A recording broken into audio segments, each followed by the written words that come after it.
and welcome to another Ashram Talk session. Today is the sixth session of our Gita guest series, and we have something a little bit different in store for you tonight. So I know we've all been reading the verses, studying the verses, but has the Gita, if it's ever seemed beautiful and profound, but also maybe confusing, complex, or maybe even a little bit discouraging, you're not alone. You may have come across a passage that left you wondering, what does this really mean? Or a verse that might have felt difficult to reconcile with the way that we see the world today. So tonight, we're going to explore some of those challenging questions through a combination of faith and critical thinking, approaching the Gita with curiosity, openness, and a willingness to ask questions. So, our guide for this conversation is Hari-Kirtana. He is a yoga teacher, a spiritual mentor, and author of 2 books on yoga philosophy. He first encountered Srila Prabhupada's books in 1973 and began his bhakti yoga journey soon afterward. He spent decades studying, practicing, and teaching yoga philosophy, bringing both deep experience in the tradition and a grounded perspective shaped by his experiences in the contemporary context. So, yeah, we're really excited to welcome you today, Hari-Kirtan Prabhu. Thank you so much for being here with us. Sienna, thank you very much for inviting me to participate in your series. I'm honored to be here. Yeah, likewise, we're so excited to have you. And I know we've kind of discussed on Ashram Talks, we've started studying the Gita from verse 1, all the way up to where we are now, just beginning chapter 5. But I know you really emphasize the importance of approaching everything with critical thinking. So I'm really excited for you to bring that here today. Yeah, and maybe just to kind of contextualize us a little bit with your approach, could you share a little bit about what it really means to read the Gita as a critical thinker? Sure, thank you. There are 2 aspects to this. I was just asked yesterday, what is the most important thing someone should know when they approach the Gita? And my answer was that if we look at the world through the lens that the Bhagavad-gītā is offering us, then we'll see something very different from what we ordinarily see. That's where the transformative potential of the Bhagavad-gītā lies. But most people don't do that. Most of the time, we look at the Bhagavad-gītā through the lens the modern world gives us, in which case our view of the Gita is constrained to a set of assumptions that the Gita itself does not share. And during the course of our conversation this evening, I'll provide an example of how that is. And the second thing is that yoga has a system of epistemology, a system of evaluating information to understand whether or not it is worthy of reasonable belief. It's called pramana. And usually in devotional communities, we focus on one element of that, which is testimony from an authoritative source of knowledge, and we break it up into 3 parts: Guru, Shastra, Sadhu. Guru says something, we double check, does it match up with what the scripture says? Is there an example? And this part is often misunderstood. Is there a sage who we can see who has lived according to this understanding of things and shown that it is valid? An example of misunderstanding this is you hear something from your guru, then you read in scripture that that's exactly what it says, and then you look to Muni or somebody in scripture who has no real historicity in any modern sense of the word as the sadhu. But that's actually an adventure in the Department of Redundancy department. The Narada Muni is scripture. When we say a sage, somebody who we can point to at least from Sri Chaitanya Mahaprabhu forward, where we have some historical information about them. But that's only the first part. The second part is logic. It has to make sense. You have to be able to think it all the way through to its logical conclusion. This is how we ascertain, or a second way that we ascertain why absolute non-dualism, Advaita Vedanta philosophy, has problems. There's an internal contradiction. If a philosophy chases its tail, then we know that there's something not right about it. Or if the underlying assumption is there something wrong with that we disagree with, well, then we know we don't agree with the conclusion. And then the third is our lived experience, direct perception. And that has two parts also. The first part is you hear the instruction, you follow the instruction, now you heard the theory, you perform the experiment, did you get the predicted result? Yeah. And the second part of that is, does it actually correspond to the world of my experience right now? In other words, does it explain what I see better? Does it give me a clearer picture of reality? So when I talk about approaching a yoga wisdom text, and particularly for our conversation, the Bhagavad-gītā, with our critical thinking intact, then it's not just a matter of what do we think as like mental speculation. It's a matter of going through a process of understanding, is this true? How is it true? What makes it true? How do I know it's worth accepting? So that's what I mean by critical thinking, and we'll see what happens when we apply some of that to some of the verses that I have found in my experience can be real showstoppers or head scratchers. And by showstopper, what I mean is someone's reading the Bhagavad-gītā, they hit a verse, and they just close the book. I don't need to read anything else because now I think it's something that either does not conform to my lived experience, doesn't make sense, etc. Or it's a head scratcher. I don't know how to make sense of this. It seems like it contradicts other things. And usually the advice we hear is, if something doesn't make sense to you, just put it in the anomaly closet for now and come back to it later, and maybe you'll have some realization that'll help you make sense of it later. And, there is some truth to that, but you don't always have to put those verses in the anomaly closet and wait. You can think them through. So we'll perhaps do that with a couple of verses this evening.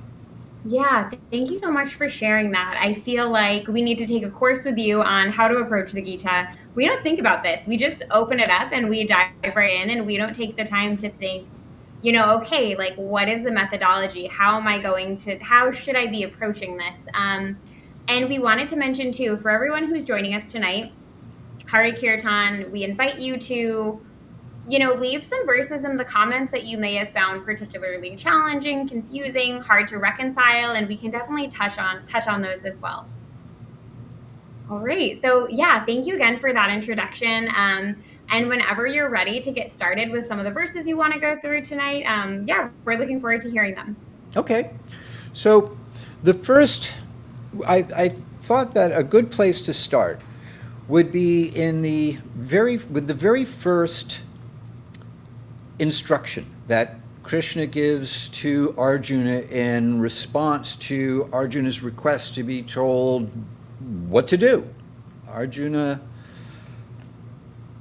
finds himself in a position where he looks at his situation, it looks like a lose-lose situation, and he's confused as well as distraught, and he really doesn't know what to do.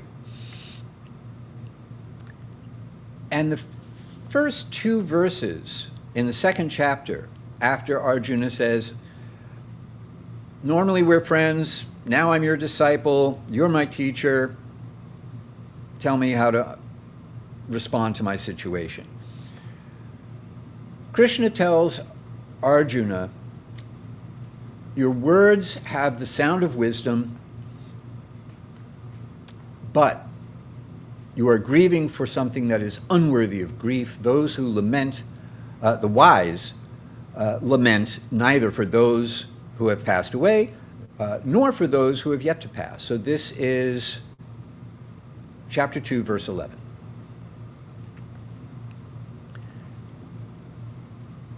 No grieving. This is a head scratcher because we find in our lived experience reasons for grief. And grief is a valid emotion. So we start out with an instruction that seems to be invalidating a lived experience of a feeling, of an emotion. And nobody likes that. The invalidation of experience is actually one of the tools in the toolbox of somebody who exploits or abuses someone. So someone may read this verse and think, this is not a particularly nice instruction. And it's a good example of why you don't take a verse in isolation from other verses, because I've read whole threads online where people are talking about this verse and guessing about what it means and how to understand it. And the reason why Krishna is advising Arjuna not to grieve is given in the very next verse, which is the 1 + 1 = 2 of spiritual knowledge. So verse 2:12, there has never been a time when I did not exist, nor you, nor all of these kings. Never was there a time when any of us did not exist, nor is there any possibility that in the future any of us will ever cease to be. So here Krishna is changing the level of the conversation. And the usual explanation is that Arjuna was in the bodily concept of life and he's grieving for the imminent death of all the warriors on the battlefield, but he's grieving for the body and not the soul. And that's correct. But does that mean that we should never grieve ever for anybody under any circumstances? No. Here's why. There are different kinds of instructions in the Bhagavad-gītā. Some of those instructions are universal, transcontextual, always true in all circumstances.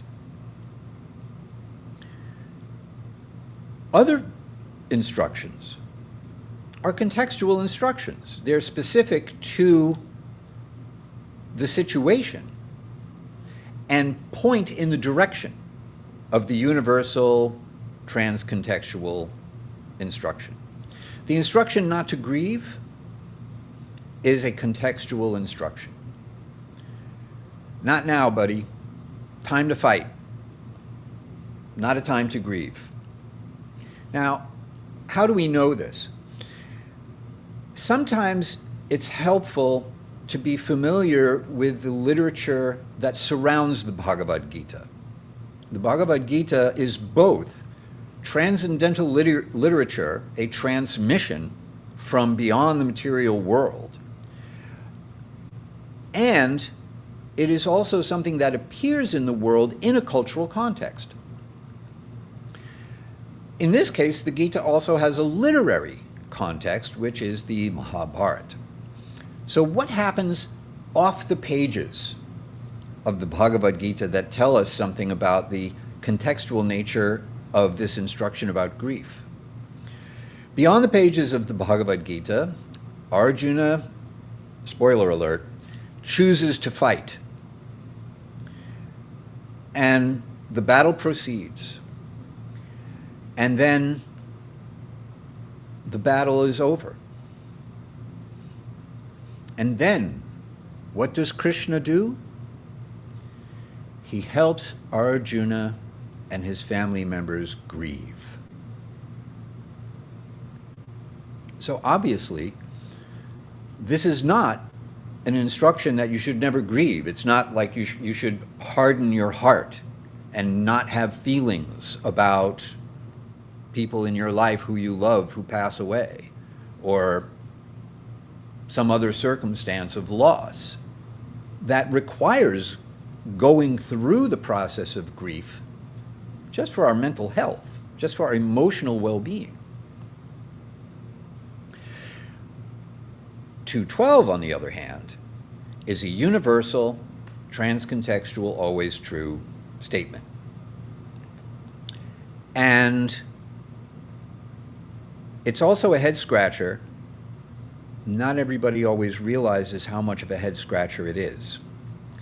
The reason it's a head-scratcher is because it is such a radical statement that is a refutation of a baseline assumption of a modern worldview. So remember earlier I suggested that looking at the world through the lens that the Bhagavad-gītā offers us, at least theoretically, take it for a test drive. Here's what the Gita says about the world. Now look at the world through that lens, see if that helps you make more sense of the world. Normally, we don't do that.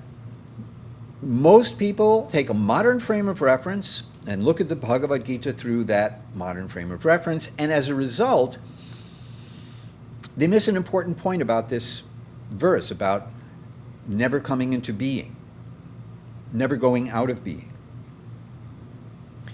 What Krishna is saying here is that we are not created beings. We don't come into being at a point in time. This is very different from what we hear from conventional, modern, relatively modern, Western monotheistic religions, the Abrahamic tradition, which tells us God creates us at a point in time. We are created by God. When? At the time of conception, perhaps? Remember, we're talking about a theological proposition that does not take the transmigration of the soul into account, at least not anymore. Christianity did at one point in time, but that got written out due to inconvenience by the Emperor Constantine at the Second Council of Nicaea. Some Muslims, not the Sunnis, not the Shiites, minority Druze believe in reincarnation, but they get discriminated a lot against a lot.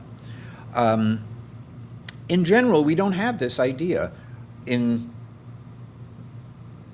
the Abrahamic monotheistic traditions of an eternal soul.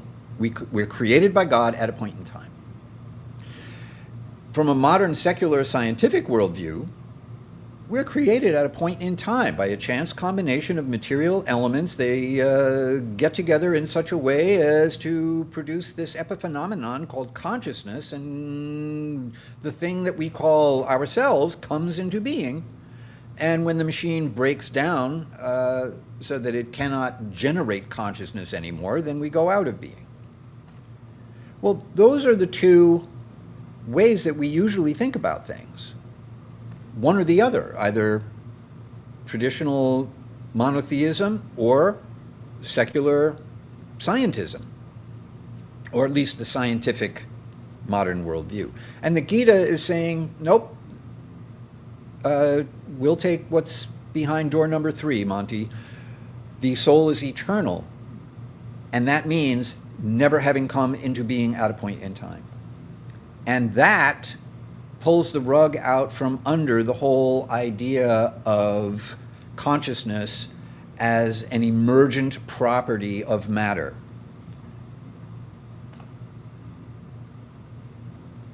Which is the basis for an awful lot of scientific thinking and speculation about the nature of consciousness and whether or not you can upload yourself to the cloud and insert yourself into a robot and live forever that way. So, two examples of a combination showstopper head scratcher, and I'll stop here to see if we have any questions or comments, or find out what some of you put in the chat with regard to anything that you find in the Gita to be particularly challenging. Yeah, thank you so much for sharing that. Yeah, so we're joined by Colleen from the UK. Says, good morning, Hari-Kirtana and Sienna. Looking forward to being with the devotees from the UK. We're also joined by Walter tonight as well. Yeah, so I think, it's interesting what what you've shared so far. I guess we don't often reflect on the fact that, and although it seems kind of obvious, like we are approaching our study of the Bhagavad-gītā from our own worldview, right? And I guess for many readers, I would assume being from the West, right? Or having grown up in Judeo-Christian traditions. I think even like for a lot of devotees that grow up in devotee families, I think like those Judeo-Christian kind of underlying worldview influences are still there, right? Like they're so ingrained. Is that a barrier for us too in our understanding of the Gita? I suppose, it's hard to say for me, having come to Krishna Bhakti from outside of the Krishna Bhakti tradition. I was raised Jewish. I grew up in a very Christian-oriented environment, and I was raised to think like a secular modern person. So I took all of that into my first readings of the Gita, and that's why it took me 3 times to read it before I could accept it. There was one thing that I describe actually in my own book on the Gita that I related to, and it was this instruction, because I had heard early on from a relative who tried to explain Albert Einstein and physics to me when I'm like 10 years old. And they were trying to make the law of conservation of energy simple for me to understand. So the idea that energy cannot be created or destroyed, only transformed. And my takeaway from that was, well, I'm a form of energy, therefore I can't be created or destroyed. And I don't think that was just the illusion of invincibility that 10-year-old boys often have. I think that somehow or other that clicked for me in a way. And then later, when I'm 17, I read the Bhagavad-gītā, and I'm not getting any of it except that one thing, that one initial teaching that confirmed what I already kind of intuited from the law of conservation of energy. For someone who grew up in a devotional family, it's certainly what we're all surrounded by in terms of our cultural environment. But I can't honestly answer, well, how much of an impact would that have? I think you would have to answer that, and other people who grew up in a devotional household. Yeah, and I would like to go back to that, not to go, because I think that is really important. But we do have a question from Colleen. So thank you for your question, Colleen. Colleen says, would grief for us be according to time, place, and circumstance? Please excuse my question as a beginner. I think, yes, just as it is for Arjuna. The reason it's not time for Arjuna to grieve is because there's a battle about to start, like right now. If you are in a situation where, let's say, for example, the flood that just hit Nepal, you may see someone you love lose their life in a natural disaster. But if you want to save your own life or save the life of someone else, you can't grieve for that person right that second. You need to act. You need to do something in order to save yourself or save others. Then later, when you're safe, when you've saved others, you can take a deep breath. Now you can grieve. And there's nothing that says you shouldn't go through the whole process. You know, there's studies done on the nature and sequence of grief. So, yeah, it's going to be according to your situation. You know, is it the right time to grieve or not? But there's nothing in the Gita that says we should deny valid feelings or suppress those feelings. We gain the ability to zoom out and be able to observe our feelings, our thoughts and emotions, and in this way develop what I call compassionate detachment, which means that you have a sense of distance, but it's not distance that's born of a hardened heart. It's actually the opposite. The more spiritual advancement we make, the softer our heart gets, the more compassionate we become. And it's a paradox that we gain both a higher level of compassion and a higher level of detachment at the same time. They're not either or situations. It's one of many kinds of both and situations that we find in spiritual teachings. Colleen, I hope that is a helpful answer. Yeah, thank you so much, because I think that is a common thing too. I think that within spiritual communities, it can be taboo to grieve.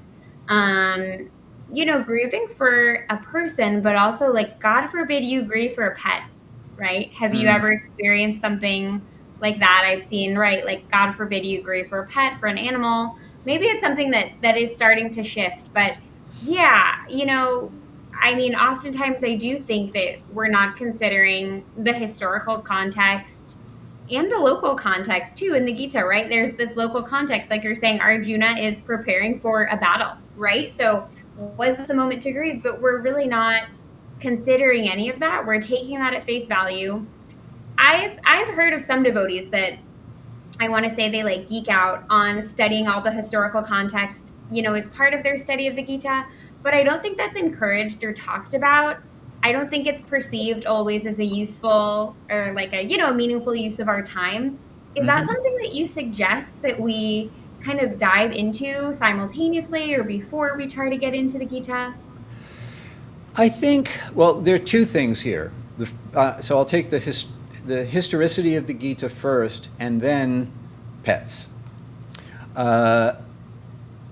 I think it is good, important, for those who are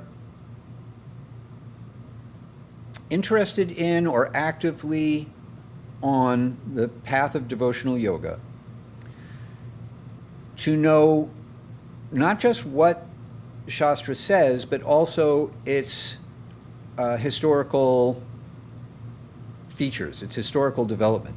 For example, in the Bhakti Yoga, in the Krishna Bhakti tradition, we have a book called the Bhagavad-gītā, also known as the Bhagavad-purana. And we understand that the Bhagavad-gītā was spoken by Shaunaka Rishi to the sages gathered in the forest of Naimisharanya after Shaunaka heard Sukadeva Goswami speak the Bhagavatam to Maharaj Parikshit, who is approaching the time of his death shortly after Krishna has left the planet, which places this in approximately 5,000 years ago or so. The Srimad Bhagavatam, as we have it today, from a historical standpoint, is around the 9th century Common Era. And I have seen devotees who did not know this for many, many, many years have a spiritual meltdown when they hear that there's a history to the Bhagavatam that's traceable, that tells us that it's a much younger text than the tradition tells us. And we avoid many times looking at the history because we worry that it will undermine our faith.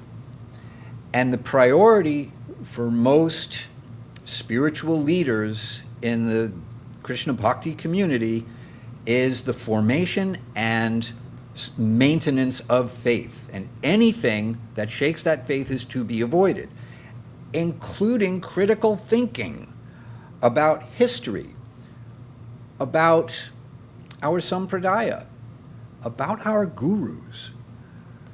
Don't think critically about who your teacher is because that could undermine your faith. No, it should actually do the opposite.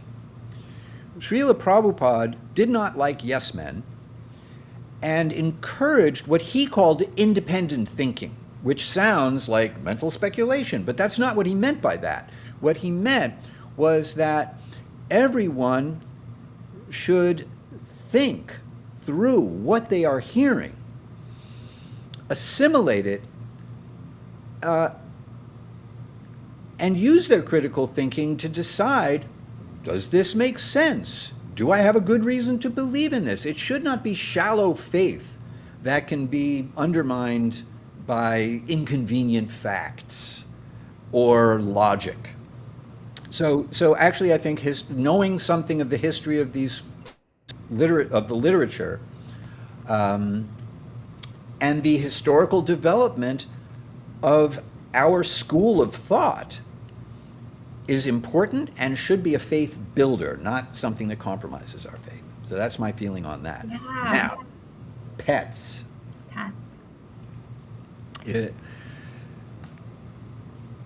The wise see a gentle Brahmin, an elephant, a cow, a dog, and a dog eater with equal vision. Which means if your good friend, the Moochie dog that you have had since your childhood, finishes its karmic lifespan, you can grieve for that dog in much the same way you would grieve for a person. You can also celebrate because presumably you've been giving your dog prasadam its whole life and it's been hearing lots of the Maha Mantra, and it's like, great good fortune. That's a lucky dog birth. You Definitely. know? Yeah. And that you don't even know, like Srila Prabhupada used to say that he made our good fortune, which is true.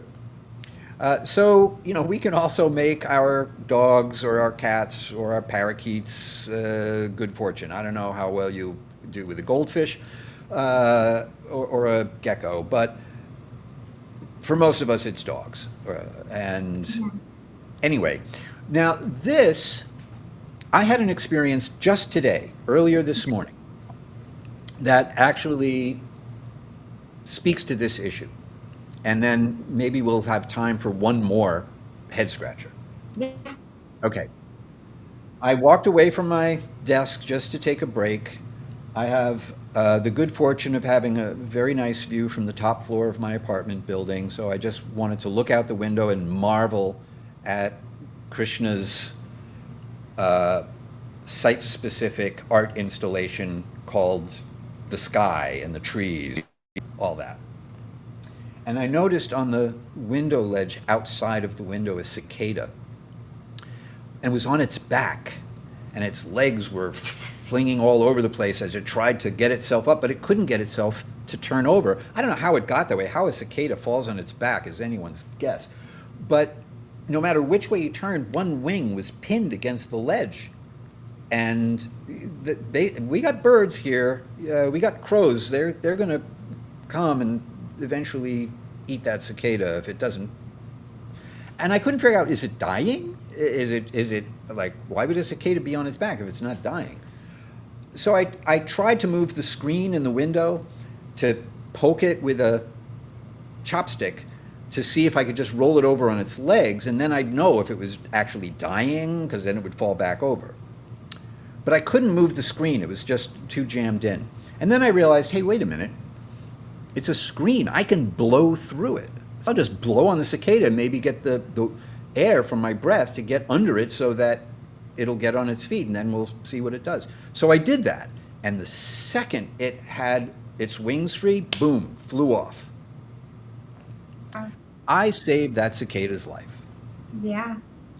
That cicada has no idea who I am, cannot conceive of the incredible power that I have. Sounds familiar. Cannot conceive of my beautiful apartment and how I live and what I do. And that's why I believe in demigods. Just because you can't see them or conceive of them does not mean they're not there doing things that influence my life.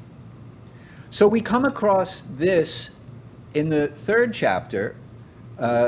Krishna tells Arjuna, at the dawn of creation, the Lord of all beings, here referring to Brahma, the first created being and the chief executive officer of the universe, who's in charge of manufacturing everything, including life forms like the one we all inhabit.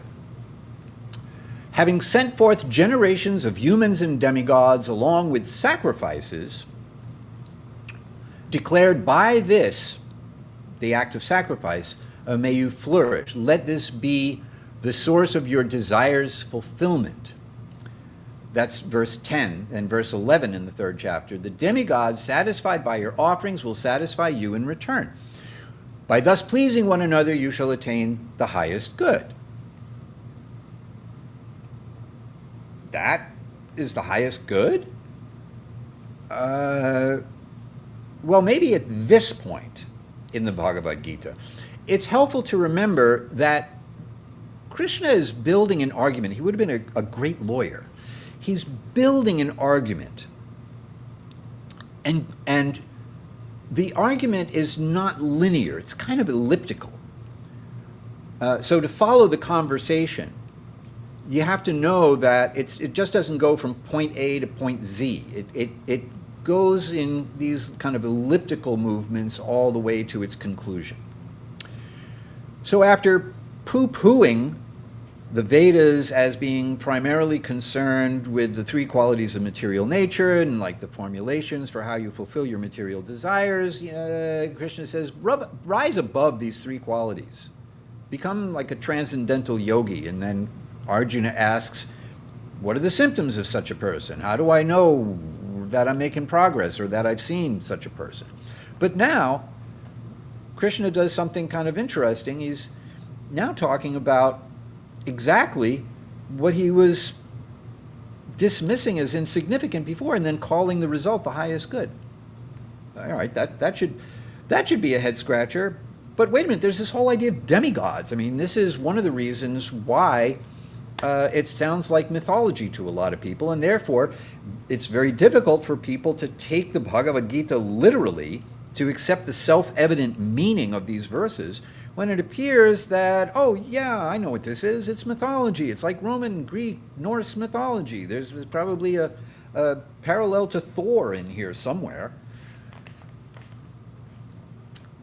And this is also how colonizers delegitimize a culture by turning its essential stuff into mythology that can be easily dismissed as fairy tales. So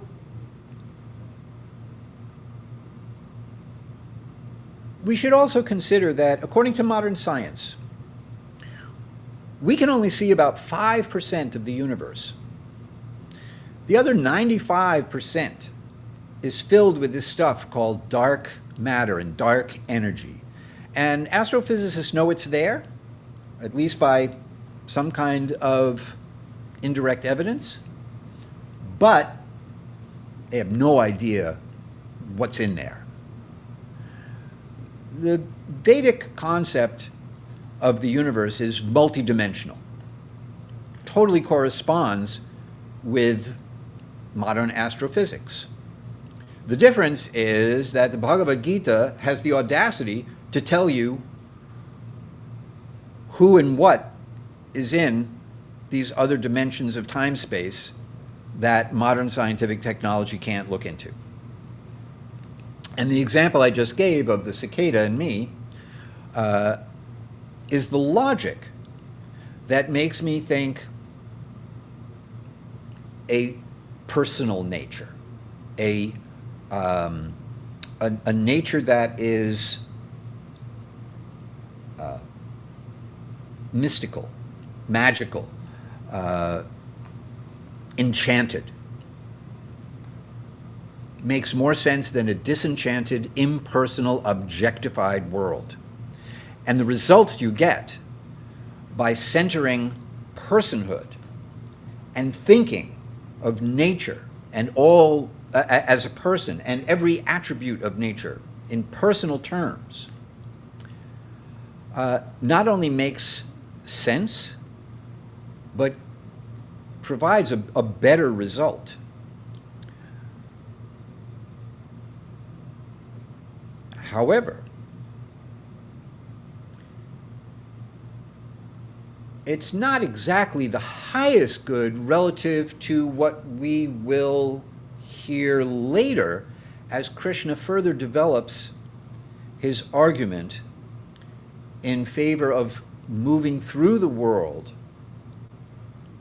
from a transcendental position.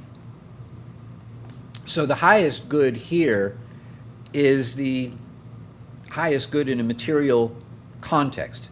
And this casts demigods as what one of my students calls the vending machine god.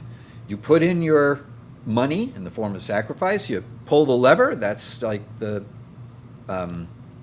ceremony, and the vending machine does its and gives you the potato chips or soft drink or whatever it is you ask the vending machine for.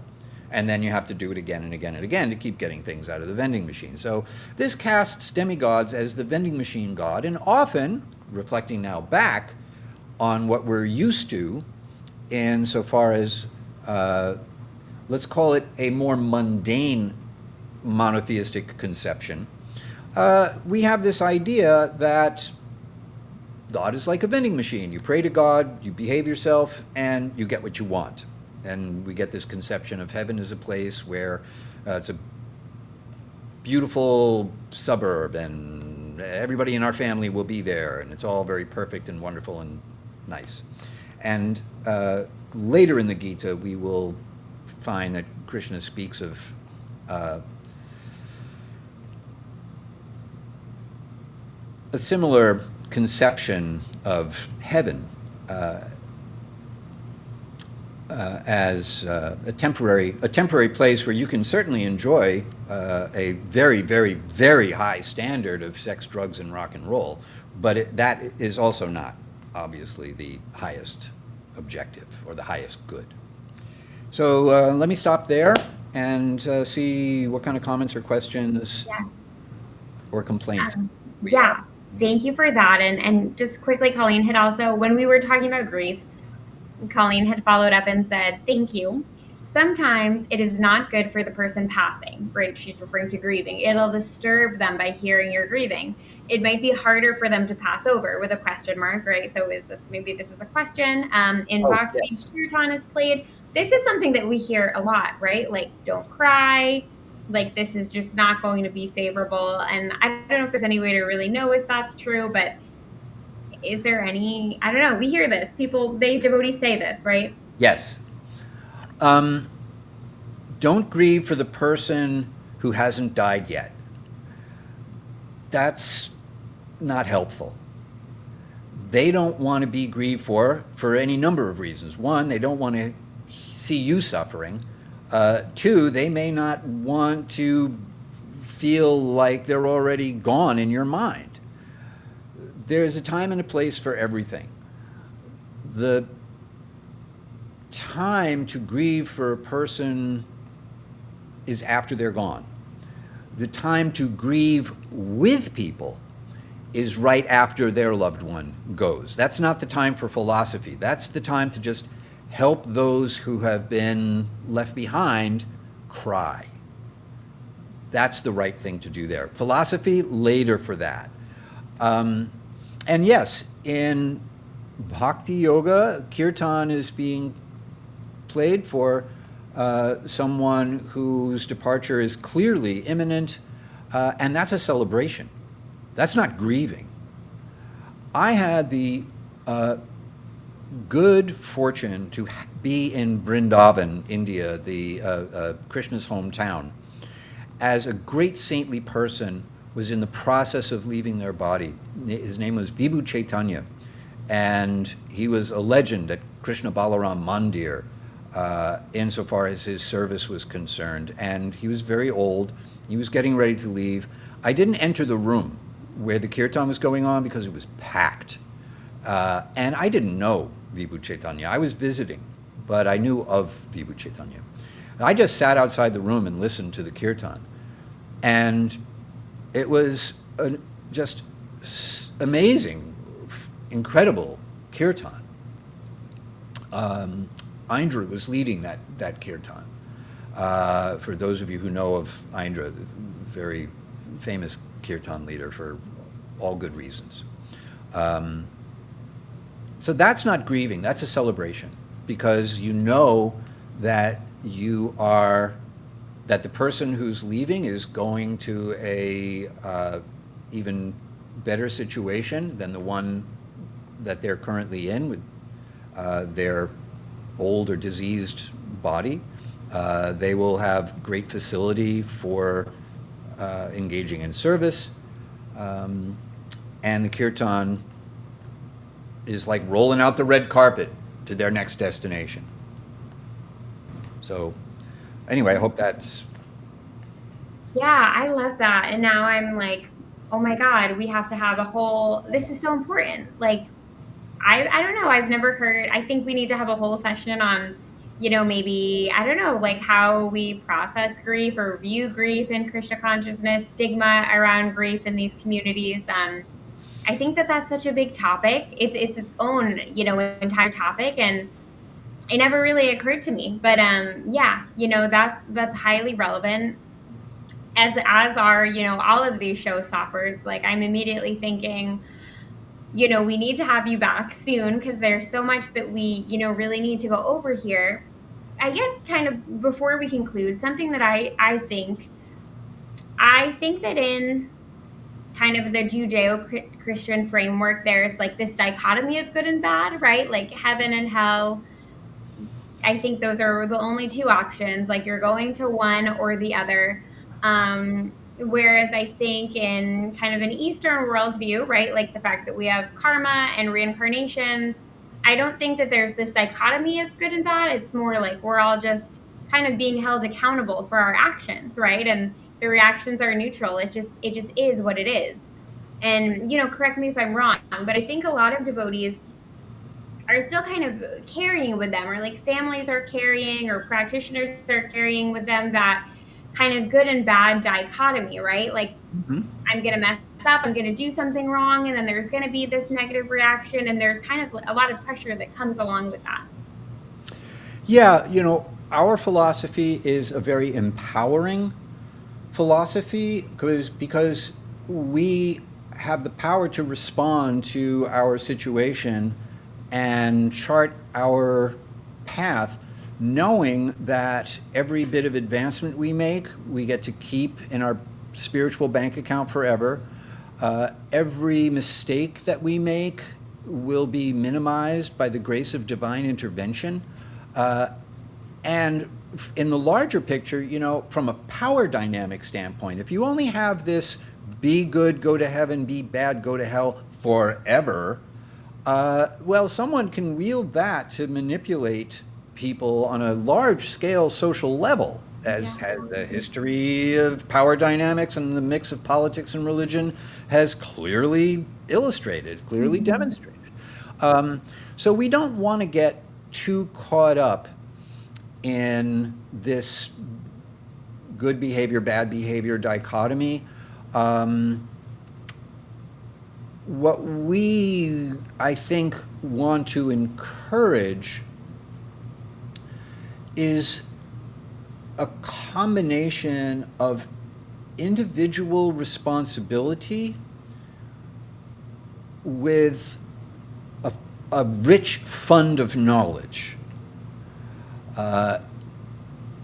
If you combine a rich fund of knowledge with individual responsibility, what you get is a well-informed, empowered individual.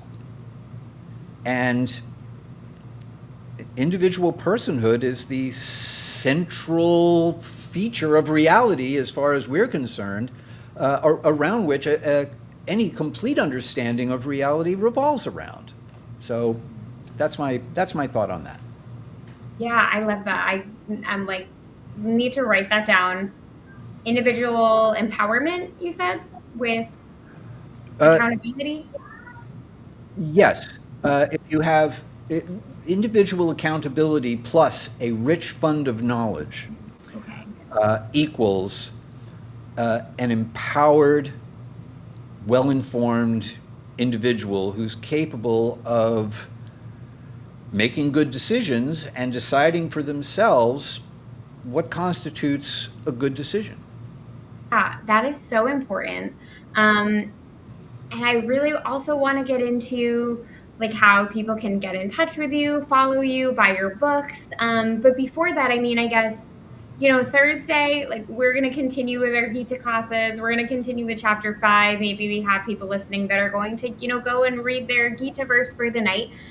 If there was kind of one thing that you could leave us with from everything that you've shared today that we can take to our reading of the Gita, I mean, what would that be? And I know that's kind of a big question because we've been over a lot.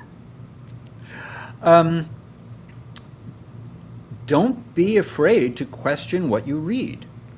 And cross-reference what you read. Oftentimes in the Krishna Bhakti community, there's one edition of the Bhagavad-gītā, and we are instructed to take that presentation, that's our literal understanding of things. And I think that for me, Bhagavad-gītā as it is, that's my baseline. And that edition begins with the conclusion. Krishna is the Supreme Personality of Godhead. Now that's the philosophical conclusion of the Bhagavad-gītā.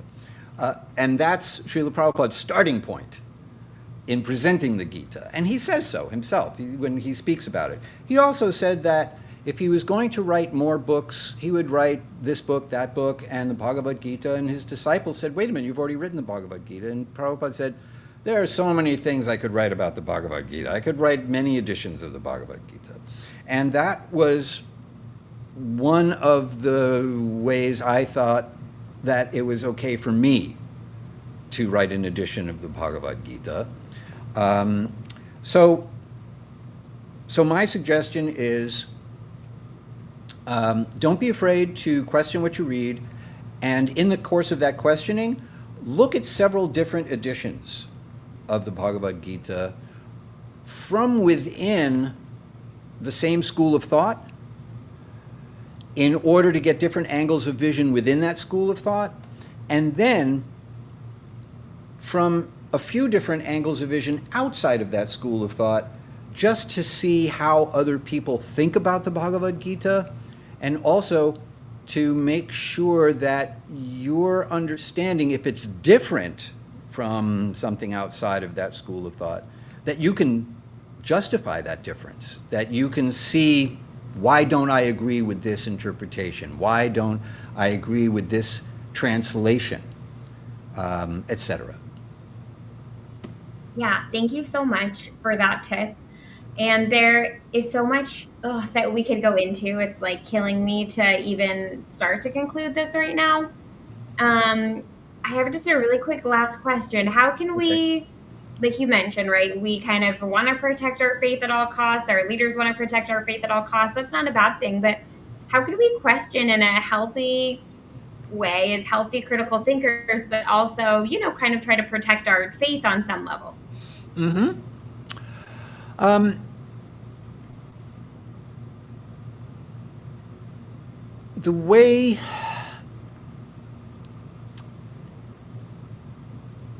One way to do it is to directly, let's say you are Krishna Bhakta or you are aspiring Krishna Bhakta. You are accepting, at least theoretically, that Krishna is present within your heart and will reciprocate with you in precisely the way that everyone will hear about when you get to the 10th chapter of the Bhagavad-gītā. Ask Krishna. Most people have heard of the game Where's Waldo? Go through the world playing the game Where's Krishna? Look for Krishna in everyone and everything. Where is Krishna in this tree? Where is Krishna in that squirrel? Where is Krishna in this situation I find myself in? Where is Krishna in the fact that I cannot get into any of my apps because I'm using passkey and it's like I don't know my passwords anymore. I don't even know how to use this thing. If you do that, Krishna will reciprocate with you, and the experience of Krishna in our lives is the most substantive faith builder. So that's my experience. So for someone who wants to protect their faith, ask Krishna to protect it. Give me a sign. Show me that you're still here, or that you are here at all. Mm-hmm. And then, when we make inquiries, if we have the opportunity to speak to a instructing guru or our initiating guru, if we have one of those, you're supposed to be able to present your doubts in an honest, respectful way, and the guru's job is to dispel those doubts. That's the guru's job, literally. So don't be afraid to express a doubt to your teacher, whoever it is. Thank you for that. That's so important and it's so refreshing. And so, I mean, I know that you're based in DC, but you have, a lot of opportunities to connect with you online as well. Can you share a little bit about how we can connect with you or how we can access your books? Sure. So my website is Hari-Kirtana.com. Okay. Yeah. And so that makes it easy, and it's spelled the same way with the hyphen and the small k that you see on my name here. I offer mentorships for yoga teachers, and especially for bhakti yogis who are also yoga teachers in the more contemporary postural asana practice sense of the word. That has been what I've been doing in Washington, D.C. for the past 17, 18 years now, as I'm a yoga teacher. My book, I just happen to have a copy right here, is called Journey into the Bhagavad-gītā, and you can find it on many places, but I always recommend bookshop.org. And the reason is because bookshop.org is a way for you to order a book online while supporting your locally owned bookstore, as opposed to some other giant entity that sells you anything and everything. So if you want to, now our philosophy is we support small local economies. So I encourage that if you're interested in my book, bookshop.org, and then supporting your local bookstore through that is how you want to do it. I offer monthly workshops online. I have a free community conversation on the second Wednesday of every month. So yes, I live in our nation's capital, Washington, D.C., but my existence is Yeah. online existence, and I have plenty of things. You'll find it on my website. Yeah, amazing. So yeah, we have your links in the chat, but we can tomorrow pin these in a comment in this video. But again, thank you so much for all of these very important, refreshing. I don't know if you want to say reminders, because it's not like I was even thinking about any of this and I'm like, oh, thanks for the reminder. It's like, no, these are really glaringly important things that you've been sharing. So hopefully we would really look forward to having you here again soon, because I think that, the approach that you're bringing is really important, and just this important toolkit for all of us who aspire to study the Gita and understand and apply the teachings of the Gita. So thank you again. You're very welcome. My pleasure, and it will be an honor for me to return and continue our conversation. Yeah, absolutely. Thank you, everyone who joined us today. And we look forward to seeing you Thursday at 8 a.m. to continue with the verses in chapter 5.